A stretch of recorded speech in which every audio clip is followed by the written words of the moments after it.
Yvon, thank you so much for being here. I know there's so much to talk about with your great company.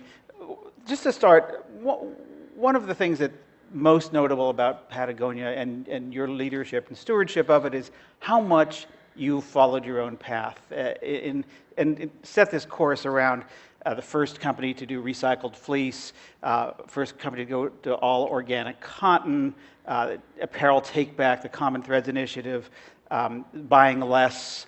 How would you, and more things that I know I'm not talking about yet, but how would you assess your track record in terms of how effectively you've been able to do what you set out to do?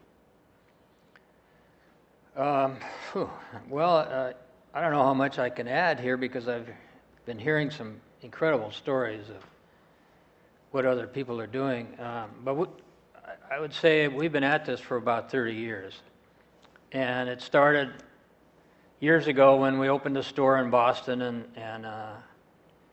and we brought in our spring clothing, which is a lot of cotton. And within 3 days, our employees were complaining of getting headaches and getting sick. So we closed it down, brought in an environmental engineer, and he said, "Oh, you got a problem. Your ventilation system is recycling the same air, and you're poisoning your employees." So, at that time, most companies would have said, "Fix the ventilation system. Don't tell me about the poisoning." But that really bothered us, and so we had to find out what it was, and it was formaldehyde poisoning, because formaldehyde is used on all stay press and wrinkle-free clothing. And formaldehyde is that stuff in biology class. And in fact, you put the frog in to keep the frog, yeah, all right. And it's still being used in hair salons for straightening hair, putting it right on your skin, and it's super toxic. And anyway, that got me thinking that I didn't know how to make clothing. I had no idea what went into it. Because you started Patagonia, you were making climbing equipment, pitons. I was making mountain climbing equipment, yeah. And so that got us thinking and asking questions and led to cleaning up our whole supply chain. And but I'm real pessimistic about the future of the planet. And I knew I basically was in business to try to make change. And I couldn't do it by ourselves, so we added a third part of our mission statement, which is to use business and to inspire and implement solutions to the environmental crisis. And that means influencing other companies. And I must say, it's happened so much more quickly than I ever imagined. Our little company has had a tremendous influence, and I'm really pleased to see what's going on worldwide with this trend towards sustainability. Do you find at this point that it's still effective to go it alone? You're kind of a go it alone kind of guy in terms of how you set out to do things. You're a mountain climber. You're like to sort of a rugged individualist, I think, in the classic sense. In terms of making the kind of change that a company can potentially have, is it still in your best interest to be ahead of the pack, or is there another model that? Well, we try to be ahead of the pack all the time, but we have to really work collaboratively with other companies. When I first started, there were no books written about what kind of fibers you should be making clothing out of. There were no books written about whether dyes are toxic. There was none of that. So we had to discover that ourselves. But now there's all kinds of organizations that exist that can help you clean up your act. And so we do a lot of work with those organizations. It's a lot easier now to be more sustainable. Well, there's also coalitions in the apparel and footwear. There's the Sustainable Apparel Coalition. There's the outdoor industry. There's a number of groups. Are you finding that those are effective ways to make change, or do you get frustrated by that? No, they are very effective. I mean, the frustration comes with the government, really. There's not much going on with the government. And So we can't expect them to be solving our problems, although we really need them to solve our problems. But basically, anything that's going on is happening on a grassroots level and on within companies. One of the things that you strive to do, and this is not just around sustainability, is to really have a conversation with your customers in ways that I think many companies strive to do and haven't done that effectively, or just are still learning how to do that. What do you learn from them about where the company should go, how far it should push, how much innovation they want? Well, in the past, we were, quietly cleaning up our act and not saying anything about it. But we realized if we want to lead by example, then we better speak out. And we actually don't learn much from our customers, actually. We're so far ahead of what the customer expects from us. So, no, I don't think we learn much. So the only thing we do learn is that it's just good business. I mean, in this last recession, we've been growing 25%, 30% every year in the recession, and obviously we're doing something different than other companies in the industry because a lot of them are suffering. how much of this is because of your ability to, you control it? You're a privately held company. I saw you quoted not long ago, I think it was in U.S. News, in saying, and I know this is in classic MBA speak, that public companies are weenies. Well, being owner of a privately held company, I have all the power, way more power than any CEO of any public company, because they have to answer to the stockholders, and they really can't make hard decisions. Like when we decided to get out of using industrially grown cotton, I gave the company 18 months to completely stop using industrially grown cotton and go to organic, and that's a very short period of time, and that kind of put at risk 25% of our sales. But I can do that because I own the company. But yes, you can, and we have in this audience executives from some of the world's biggest companies, many at most, I would say, publicly held. Are you saying that they can't do what you do? Well, I'll tell you, I had an employee at one of these conferences, and it was a bunch of Fortune 500 companies, and they were all talking about all what they're doing for sustainability. And it sounded all great and everything, but my friend asked, why is the world going to hell still? All these great companies, cleaning up their act and doing all these good things, why, where every month the indicators are showing that we're losing this planet?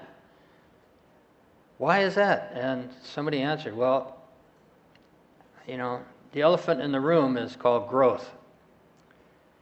You buy an energy efficient refrigerator, and it's so energy efficient you put in two. You put solar panels on the roof of your house, and then you leave your lights on. I mean, there's not one company, especially public company, that will voluntarily restrict their growth for the sake of saving the planet. I mean, we're using up the resources of the planet 1.5 times, at a rate 1.5 times. In America, it's over 7 times. It's hardly sustainable. So that's why I hate this word sustainability, because whatever we're doing to clean up our act is not still sustainable because of this elephant in the room, this growth thing.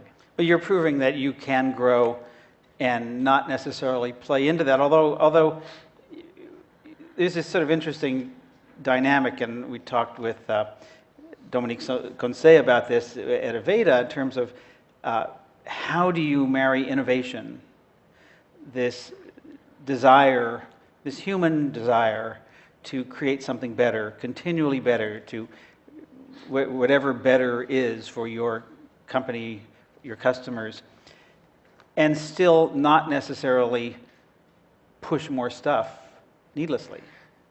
Well, I just saw a book recently about, it was 40 companies that have been in business for over 200 years each. And how did they stay in business for that long? Because, if you grow 10% a year, in 40 years, you're a trillion dollar company or whatever. So you can't grow at that rate, which is the problem with a lot of public companies, is that they're forced to grow, 15% a year. They're forced to show profits every quarter, which is, of course, impossible without cooking the books. But I forgot what I was going to say here. Well, it's about growth, and companies need to grow, and again, it was about innovation. Well, these companies had been in business for over 200 years, some 300 years. And the underlying values was, number one, quality, and then innovation, and then controlled growth. So, we came out with an ad in the New York Times National Edition 2 years ago on Black Friday that had a photograph of one of our jackets and said, "Don't buy this jacket." And in the text it said, basically, think twice before you buy a jacket from us. Are you just bored and you just, or do you really need it? And so think twice. And we, in fact, we have a billboard going up that's up in New York City right now that we change every 2 weeks, basically anti-consuming billboards. And I found that, saving the planet is now number 41 on Americans' priorities. Number one is personal security. We're scared to death. Saving the planet, which this is the only planet we're ever going to live on. And saving it is number 41. And I'll tell you what the problem is that the problem is us. We are the problem. We're no longer called citizens, we're called consumers. We're the ones that use up, destroy, and we're unable to point the finger at ourselves. It's just like an alcoholic who's in denial, and until you get out of that denial stage, nothing happens. And so we can't continue, buying this crap from Sky Mall magazine. Just check out that magazine on your next flight. Is there anything in there you really need? But what am I going to do until I can turn my iPad on? It's the only thing available.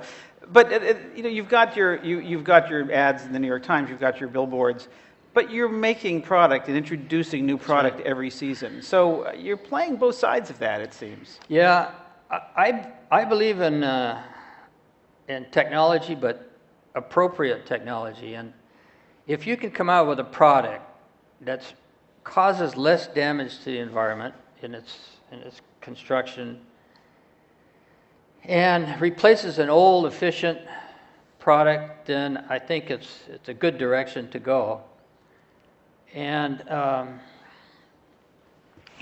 we're this next 2-3 years at Patagonia, we're going to be asking the question: what would an economy look like that doesn't destroy the planet?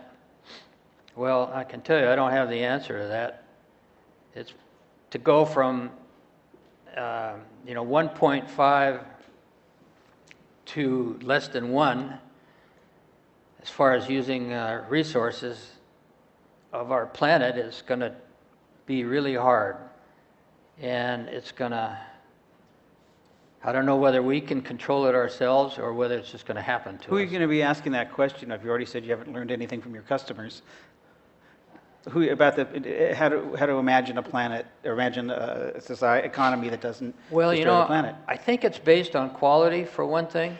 I think we have to consume less, but consume better.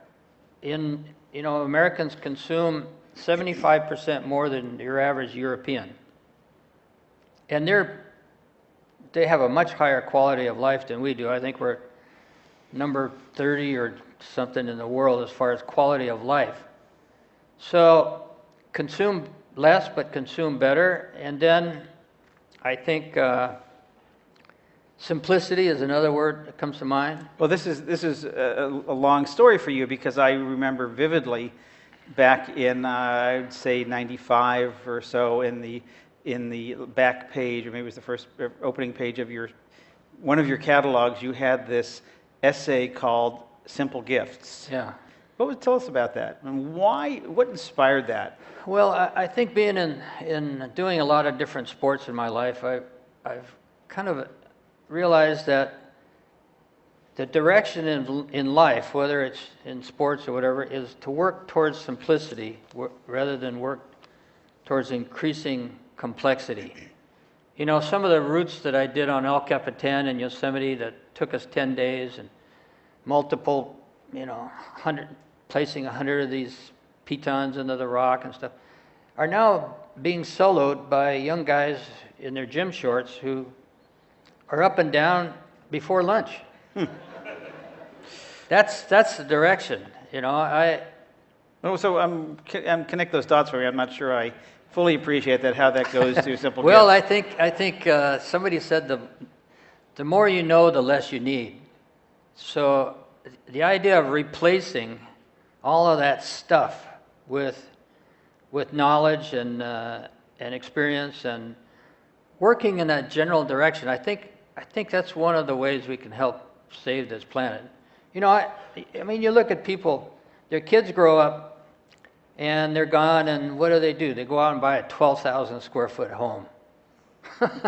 Not anymore. The exact opposite of what they should be doing. Yeah. So this essay, I really want to stick to this because it was really quite remarkable, particularly for its time. You said basically, and I don't remember exactly, but you said, we're going to make fewer things. You don't need 22 kinds of ski pants. Yeah. We're going to make 6 kinds or whatever it was. And you went through that, and you basically said, we're going to cut back the number of things that we make. Do you remember the year that was? No, I don't, but I remember. Mid-90s. I remember that. Why back then, even before some of the technological advances that have allowed these day trips up El Capitan, why were you doing that then? What was behind that? What did you see? Well, actually, we didn't pull it off. Okay. You're being pulled all the time to grow, and part of the way we grew is by more and more items, but we're addressing that now with this. We figured that we're going to get all these smart people doing essays and stuff, and what we have to do to have an economy that doesn't destroy the planet, but we have to lead by example. And we realize that we have too much stuff ourselves, and we're going to look at every single product that we make and ask, is it multifunctional? Does the world really need another polo shirt, even if it's made better than somebody else's polo shirt? We're going to ask all those questions, and it could very well lead to us shrinking the company. One of the things, the characteristics, I think, if people, your customers, maybe people in this room, were to free associate adjectives that have to do with Patagonia, it would be authentic. Authenticity. If the company is you and at the top, and everybody else, and the way you present what you do is authentic. I think that's a struggle for a lot of people in this room. What can you? The struggle is not to be authentic, but it's to be seen as authentic. What can you tell people in this room what you've learned? Some of the people who are having a hard time communicating and being seen that their company is authentically addressing and concerned about these things. I can't really answer that one. I think it may be that you're not authentic. What would be the sign? What would indicate that the millennium? It's a new millennium generation. These young kids, they see through all that bullshit. you can't fake it. And they're really different than you and I and the rest of us in this room here. And they're the new generation, and they've had enough education into what's going on with the planet, and by God, they want to do something about it. I was on a panel with a bunch of people from the surf industry, a bunch of CEOs from the largest companies in the surf industry, and we were describing what we do with our businesses and how we operate and stuff. And one of the CEOs said, "Oh yeah, well we tried to do organic cotton hats and T-shirts and stuff before the recession hit, but then the recession hit and we had to cut back." Well, that very same company right now has had to bring in a gunfighter to chop the heck out of the company because it's going to go belly up. Here's a guy in the surf business who didn't understand what his customer is. These new young people from 13 to 20 years old, they're really different. Reminds me of that old line, authenticity is everything in business, and if you can fake that, you've got it made. There's a case to be made that you are compared with another iconoclastic, design-oriented entrepreneur, Steve Jobs. He was visionary, very much controlled the company in terms of the product, maniacally controlled where it was sold, and you couldn't find Apple products in department stores, I don't think, at least for a long time, and similarly to you. Do you feel any connection and kinship between Patagonia and Apple? No, not at all. Like I was saying, there's no connection between you and... Try and open up an iPhone. Try and get it repaired. It's a disposable item. And in fact, there's a little company in San Luis Obispo called iFixit, who's figured out how to fix iPhones, and it's driving Apple crazy. Because they don't want you to fix that iPhone. They want you to buy a new one next year. I can't relate to a company like that.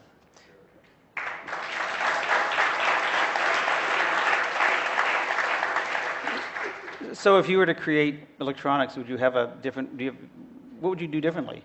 Oh, I hate electronics. My father used to, he was an electrician, and he used to be working on a car or something and say, "Hey kid, come on over here." And I'd go over there and he'd grab my hand and his other hand would be on the spark plug. It's given me an aversion to electronics. Yeah.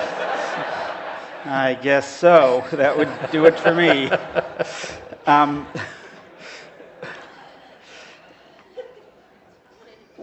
What's next? What's your next big initiative? I mean, you've talked about the how do we have an economy that doesn't destroy the planet. That will be an interesting conversation. I'm still not exactly sure what that looks like, and maybe you can talk about that. But what's the big challenge that Patagonia, that you still want to conquer? Well, I personally feel like I've accomplished what I set out to do. I mean, when I hear stories about what's going on with these Walmart and all these companies, I feel like I've done it. But I have a real interest now in food. I think the next revolution is in food, and I see a lot of big mistakes being made, and so we started a food business called Patagonia Provisions, where we're going to be coming out with a bunch of different things. Like what? Well, some fruit and nut bars, some salmon. We started a salmon processing plant where we catch all the salmon in the rivers, not in the ocean, so that we know where they came from and how many we can take, and they're caught by First Nations people up in British Columbia, and it's as sustainable a fish as we can possibly find. Because I noticed on NPR a couple of weeks ago they had 3 big stories on on so-called sustainable fish and how unsustainable it really is. And I want to change that.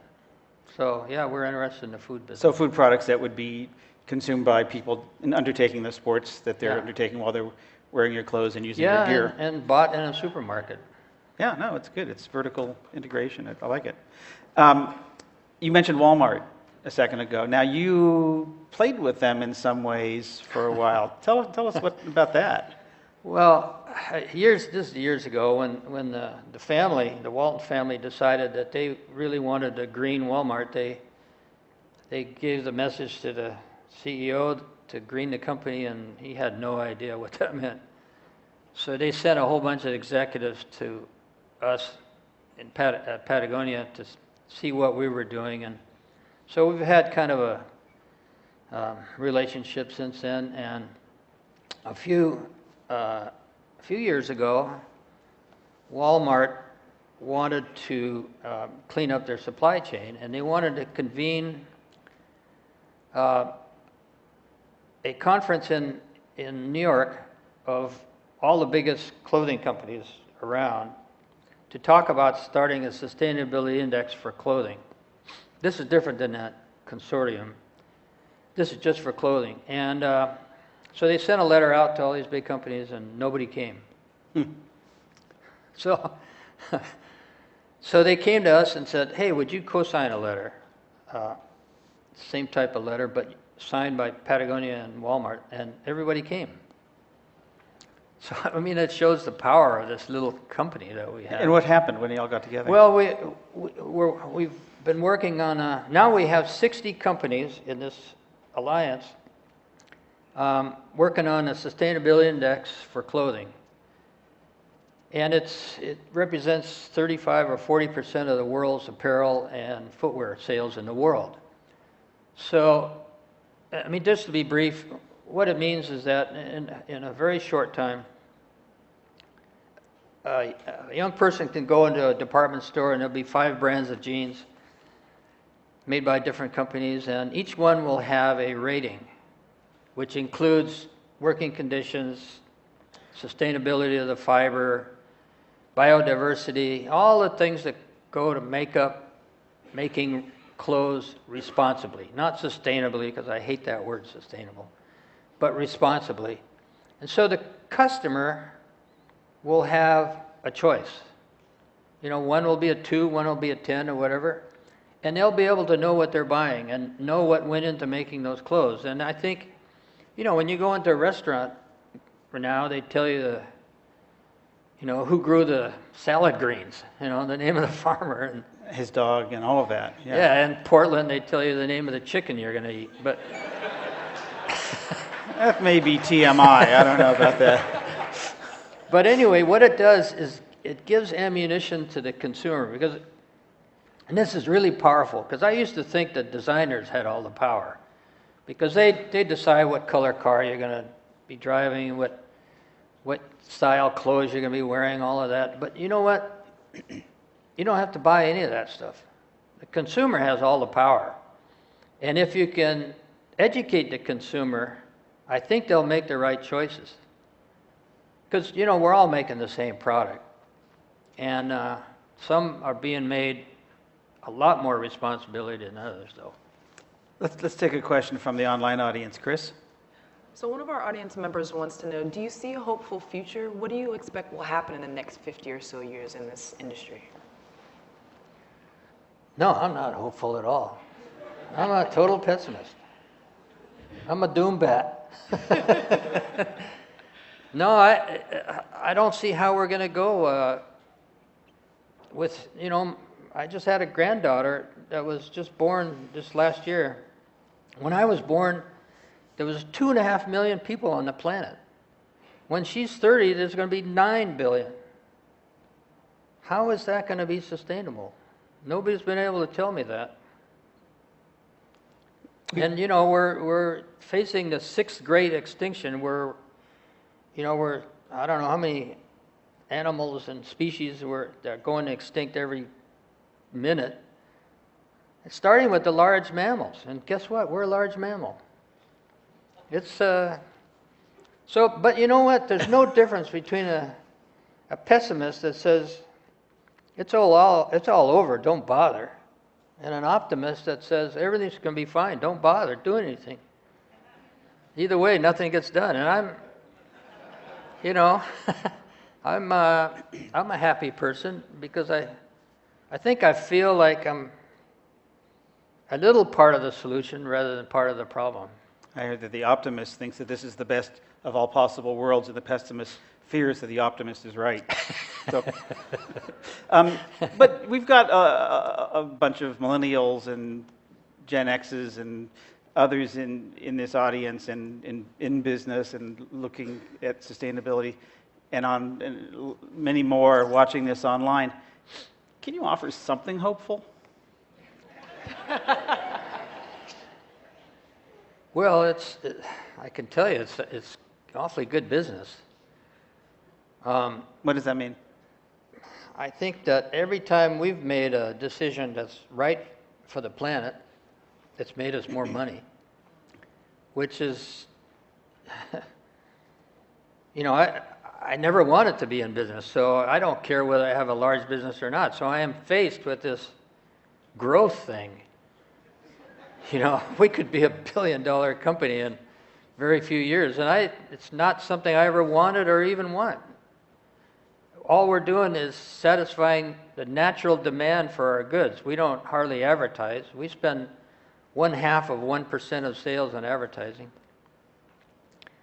But I can tell you that the consumer has the last say. And when they start voting with their dollars, they stop being consumers, I think. They start being citizens. And I think civil democracy is the strongest force in America by far. You just look at the newspaper any day and you'll see that any advances we're making as a society is done through civil democracy. It's not done through the government. It's not done through the corporations. It's done through civil democracy. And when we all start acting like citizens, then I think we could turn things around a bit. We've got a question from the audience over here. No? Oh, I'm sorry. I thought I saw a question. Oh, we do. Okay. See, I was prescient there. Hi, thanks. I have a question. You mentioned earlier the government and its ability to change things, and I'm wondering if you can comment on the nomination of Sally Jewell to the Department of the Interior, and if you think that she'll be kind of a conduit to make the outdoor industry a little more effective in lobbying. And just the context, the nominee for the new Secretary of the Interior was the CEO of REI. Well, I've only met her a couple times, so I can't speak for that. But, we had a great person running NOAA, the National Atmospheric and Oceans. The problem is these people go to work for the government and they're immediately told, don't do anything. Because, the Zen master would say, if you want to change government, change the corporations, because corporations are running the government. Now, if you want to change the corporations, change the consumers. We're the ones that are telling these corporations to make all this junk as cheap and irresponsibly as possible. And if we tell them otherwise, things will change around, and then corporations will have to change, and then government will follow. Do you have faith in consumers to really make choices and vote as it were in the common interest? Yeah, I think so. Fashion is a very powerful force around the world, and if we can make it unfashionable to consume, like right now, the hottest thing with young people is to wear their parents' old Patagonia stuff. And I mean, who would have thought that? I mean, you don't wear your parents' clothes, for God's sakes. I mean, look at snowboarding is dying, and all the young kids are taking up skiing because their parents snowboard. So,